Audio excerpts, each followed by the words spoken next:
Hi guys, welcome back. We are currently reading The Barren Grounds by David A. Robertson, and we are on chapter 19. Just to recap chapter 18, we had them at the base of the mountain, or pardon me, the summit of the mountain, and they were on their way to where the summer birds and the man are. However, when they're almost there, the wolf that had been stalking them in the previous chapters and then let them go ended up taking Eli out of the tent, grabbing Eli in the middle of the night, and was about to kill Eli. But the Morgan woke up and was able to wake up Ochek and Eric, and they were able to fight the wolf off. And the wolf is now very injured, and Ochek could kill the wolf. However, Ochek has chosen mercy. He's showing the wolf mercy by not killing him. And we do wonder why. Perhaps Ochek does feel sympathy for the wolf. Perhaps he understands that the wolf had to do things for this man in order to survive.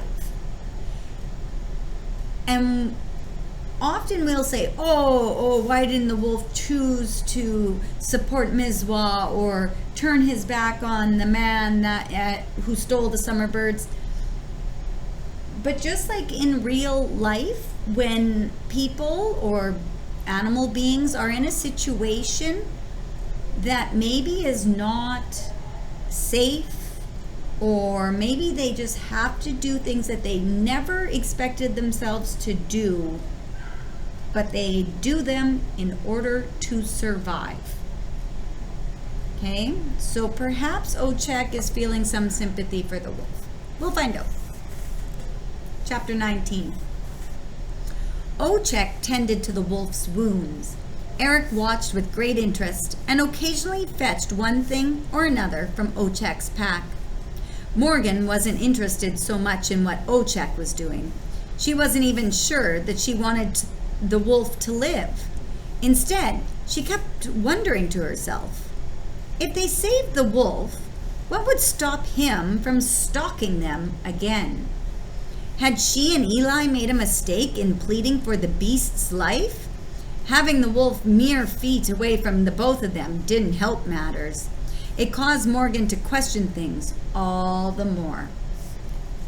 Eli remained terrified. "You okay?" she asked. She had her arms wrapped protectively around him. She craned her neck around to see his face. He was staring at the animal, at the gaping wound, at his open mouth and razor-sharp teeth, maybe picturing his own blood on the ground rather than the wolf's. What could have been? "I don't want him to die," he whispered. "I don't want anybody to die." For a moment, the only sound was the wolf's labored breathing. "If he dies, he dies," Morgan said. "We did everything we could. He kind of did it to himself." Ochek was protecting you," Morgan said. "He was protecting all of us." They watched Ochek work. He looked as though he were conducting a symphony, the way his paws moved fluidly from one task to another. He brought medicines with him, and he ground those medicines in a bowl with a tool that looked like a miniature baseball bat. From there, he made a paste with sap and snow, suspending it over the fire until it began to bubble. With the paste ready, he covered the wolf's wounds with it, the ones inflicted by his hatchet and the torches. Eric administered strips of hide to the wound. Finally, Ochek made tea for the wolf using different medicines and pine. He hung the pot over the fire using the spit and there was nothing else to do while they waited for the water to boil. Morgan and Eli stared at the wolf while the wolf struggled to breathe, groaning every once in a while. Each time he groaned, he placed his paw over the hatchet wound. Blood was soaking through the strip of hide Eric had placed there.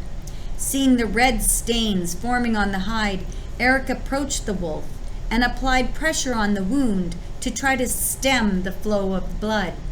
The wolf snarled and swatted at Eric, and she only narrowly dodged the strike. "You're going to bleed to death, dumb wolf," Eric said, stubbornly staying where she was, her paws pressed down on the wound. "What do you care?" the wolf asked. Eric pressed down the slightest bit harder, and it made the wolf moan and look away from the wound. When he did, his eyes met Eli's. "What do any of you care?" the wolf asked. Eli started with a trembling voice, but he couldn't force out more than one sound. "What are you staring at, boy?" the wolf growled through the pain. Nothing, Eli said. "You don't want anybody to die," the wolf uttered, repeating what Eli had just said. "You want me to die, child. I would want the same thing." "I don't," Eli said. "I wouldn't." The wolf kept his sickly yellow eyes on him, then looked to the opening at the top of the hut where the poles met. "You might get your wish anyway, even though you won't admit it." "Stop being such a baby," Morgan said. "I never thought I'd hear a wolf pouting. Holy!" "At least the girl speaks what's on her mind," the wolf said. "I never wanted you to die." Eli raised his voice, which seemed to startle the wolf. "There it is." The wolf tried to laugh, but coughed out blood. Anger. "Why are you so mean?" Eli asked. "We're trying to help you." "I never asked for your help," the wolf said. "Yeah, you did. You literally asked for forgiveness," Morgan said. The wolf blinked a tear of pain out of the corner of his eye. In the silence, Eric changed the dressing on the wolf's wound, adding a fresh strip of hide. She placed her paws on the top of the new dressing, and the wolf grimaced, baring his teeth for a moment. The water started to boil, and Ochek took the small pot down. He stirred the liquid around before pouring it into a cup for the wolf. He helped the wolf raise his head, and with care he tipped the cup towards the beast's mouth. The wolf swallowed, and even that seemed to cause him agony. "I might be mean," the wolf said to Eli, "but you're weak. What would you rather be?" "How about just nice?" Morgan said, "rather than either." "Who's the one who's weak right now?" Eli said. The wolf looked at Eli contemplatively, and then there was a spark in his yellow eyes. "Maybe I was wrong," the wolf admitted. "When you talk to me like that, I think maybe you can change." "Leave him alone," Morgan said. "You'll see," the wolf said. "The world will harden you." He nodded, as though agreeing with himself. Eli shook his head. "If I can change, then you can change." The wolf chuckled, and more blood dripped from the corner of his mouth. Eric dabbed at it. "Ridiculous boy," the wolf whispered. "Look at you," Eli said, "trying to kill us and nearly getting killed. If it hadn't been for me, who's ridiculous?" "Leave me be," the wolf said, awas. In the morning, after they had all woken up and had breakfast, the wolf seemed to have turned a corner. He ate a small portion of food, his breathing was easier, and his eyes were a brighter yellow. But when he tried to get up after eating, he cried out and collapsed onto his back. He would live, but he was still weak and seemed in too much pain to go anywhere or do anything. For the 4 travelers, this meant it was safe to go. "We'll leave you the hut," Ochek said. They'd packed up everything they would need to sustain themselves before entering the green time, where the land would provide for them. They were all standing outside by the opening of the hut, while the wolf remained inside on the ground by the fire. "Tonight we'll be in the green time," Ochek continued, "and I haven't slept under the stars since I was young." "How adorable," the wolf said dryly. "Don't make me regret my choice. If you approach us on our way back, I'll do what's in my nature," the wolf warned. "As long as it's not what your master told you to do." Ochek didn't wait for the wolf to say anything back. He just turned away and started walking. Eric followed him, and the 2 animal beings made their way through the grove and into the open, where they would start on their way to the man's cabin. Eli stayed behind, and, seeing this, Morgan remained with him, but she hung back at what felt like a safe distance. "Awas," the wolf said.